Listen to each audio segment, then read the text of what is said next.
Kalooban. Bakit sa kanya? Nasa pangalan na, nasa mukha pa. Ganda ka, ganda yarn. Ito na, ang nagmamaganda at feeling diva. Ganda Wanda! Kailan nga ba?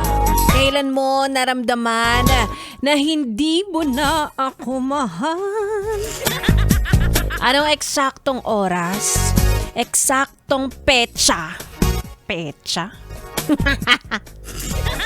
Kung kailan mo naramdaman na wala na to, wala nang patutunguhan to, o hindi mo na rin maalala, kailangan mo pa ba ng Senate hearing para maalala mo, ha? Mga yes for next to me, it's a girl DJ Ganda Wanda. Kasama nyo na dito sa 101.1 Yes FM. Diba? Kasimple-simple lang ho ng buhay. Kung wala na ho kayong nararamdaman para sa partner ninyo, sabihin nyo lang. Ang dali-dali magsalita, diba? Para saan pa tinuruan kayo ng abakada nung kayo ay mga bata pa, hindi nyo naman gagamitin pagtanda nyo. At saka kung gaano kayo katapang manligaw noon, ganon din dapat kayo katapang aminin ang totoo na wala na fall out of love na ako sa'yo. Hindi ko na nakikitaan ng hope itong relasyon na ito. O kaya naman, hindi na kita nakikitaan ng potensyal. Hindi mo na nga rin pinapakita yan eh. Alo.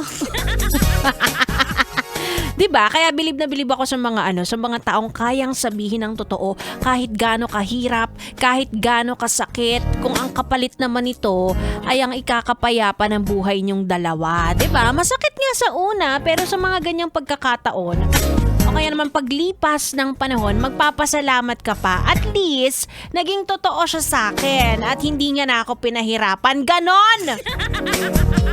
Ayoko talaga nang nagagalit, lalo na nag-uumpisa pa lang.